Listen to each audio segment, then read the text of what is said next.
पाठ 12 काल। बच्चों, इस अध्याय में आप काल के विषय में जानेंगे। काल का शाब्दिक अर्थ है समय। इससे पूर्व आपने क्रिया के विषय में पढ़ा, परंतु काल के बिना क्रिया का होना असंभव है, क्योंकि प्रत्येक कार्य किसी न किसी समय में ही तो किया जाता है। वह समय ही काल कहलाता है। नीचे दिए गए चित्रों को देखिए और वाक्यों को ध्यान से पढ़िए। वह सो रहा है, वह सो रहा था, वह सोएगा। उपर्युक्त वाक्यों में क्रिया के होने का समय भिन्न भिन्न है। पहले वाक्य में क्रिया चल रहे समय में, दूसरे वाक्य में क्रिया बीते हुए समय में तथा तीसरे वाक्य में क्रिया आने वाले समय में हो रही है। क्रिया के इस रूप को ही काल कहते हैं। क्रिया के जिस रूप से किसी कार्य के करने या होने के समय का बोध होता है उसे काल कहते हैं। काल के भेद। काल के 3 भेद हैं: काल, वर्तमान काल, भूतकाल, भविष्यत काल। वर्तमान काल क्रिया के जिस प्रकार से कार्य के वर्तमान समय में होने का पता चलता है उसे वर्तमान काल कहते हैं। जैसे माताजी खाना खिला रही हैं, बच्चे कक्षा में शोर मचा रहे हैं। उपर्युक्त वाक्यों में रही हैं, रहे हैं आदि क्रियाओं से कार्य के वर्तमान समय में होने का बोध हो रहा है। इन क्रियाओं को वर्तमान काल की क्रिया और इस समय को वर्तमान काल कहते हैं। वर्तमान काल के भेद। वर्तमान काल के 3 भेद हैं: सामान्य वर्तमान काल, अपूर्ण वर्तमान काल, संदिग्ध वर्तमान काल। सामान्य वर्तमान काल, जहाँ वर्तमान की क्रिया का साधारण रूप पाया जाए उसे सामान्य वर्तमान काल कहते हैं। जैसे मोर जंगल में नाचता है, माँ बच्चे को खाना खिलाती है। अपूर्ण वर्तमान काल, जिस काल में क्रिया के द्वारा किसी कार्य के वर्तमान काल में जारी रहने का बोध होता है उसे अपूर्ण वर्तमान काल कहते हैं। जैसे सुमित रो रहा है, रिया नृत्य कर रही है। संदिग्ध वर्तमान काल, वह काल जिससे क्रिया के वर्तमान काल में होने पर संदेह किया जाता है उसे संदिग्ध वर्तमान काल कहते हैं। जैसे वह भाषण दे रहा होगा, माँ कपड़े धो रही होगी। भूतकाल, जिस क्रिया के द्वारा कार्य के बीते हुए समय में समाप्त होने का पता चलता है उसे भूतकाल कहते हैं। जैसे मैंने अपना गृह कार्य पूरा कर लिया। राम ने रावण को मारा था।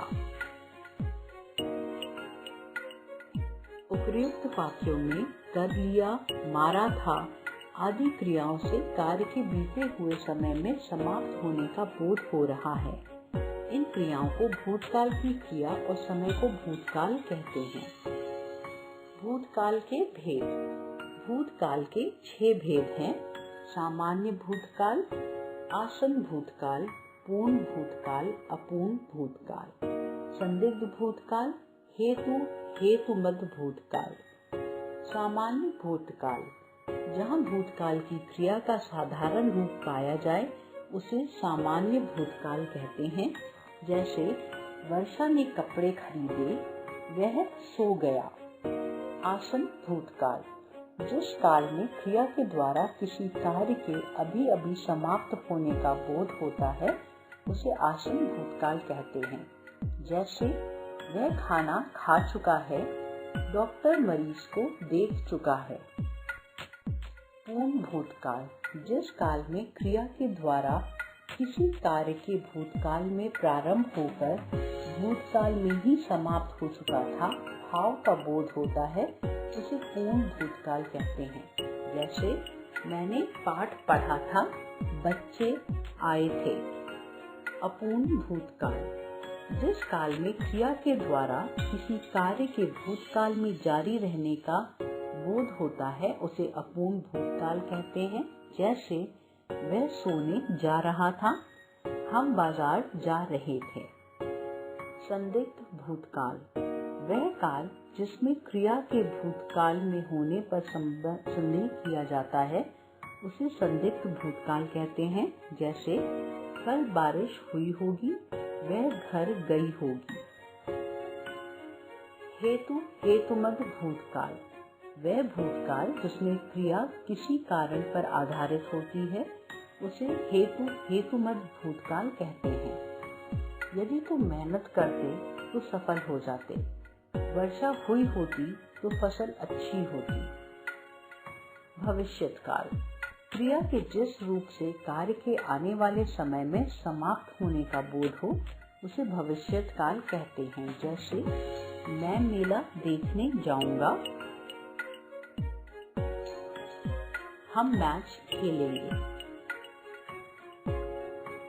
उपर्युक्त वाक्यों में जाऊंगा, खेलेंगे आदि क्रियाओं से कार्य के आने वाले समय में समाप्त होने का बोध हो रहा है। इन क्रियाओं को भविष्यत काल की क्रिया तथा समय को भविष्यत काल कहते हैं। भविष्यत काल के भेद भविष्यत काल के 3 भेद हैं। सामान्य भविष्यत काल, संभाव्य भविष्यत काल, हेतुमद भविष्यत काल। सामान्य भविष्यत काल जहाँ भविष्य काल की क्रिया का साधारण रूप पाया जाए उसे सामान्य भविष्यत काल कहते हैं। जैसे सोनालिका सबको गाना सुनाएगी।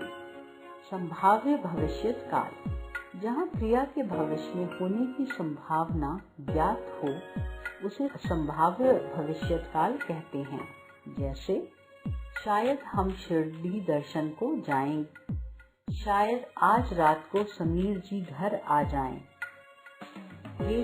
हेतुमद भविष्यत काल वह भविष्यत काल जिसमें क्रिया किसी कारण पर आधारित होती है उसे हेतुमद भविष्यत काल कहते हैं। जैसे करीना नाचेगी तो कुणाल गाना गाएगा। तुम आगरा जाओगे तो मैं भी साथ चलूंगा। हमने अब तक सीखा क्रिया के जिस रूप से कार्य के होने या करने का बोध हो उसे काल कहते हैं। काल का शाब्दिक अर्थ है समय। काल के 3 भेद होते हैं, वर्तमान काल, भूतकाल तथा भविष्यत काल। बीते हुए समय में क्रिया का होना या करना भूतकाल कहलाता है। आने वाले समय में क्रिया का होना या करना भविष्यत काल कहलाता है।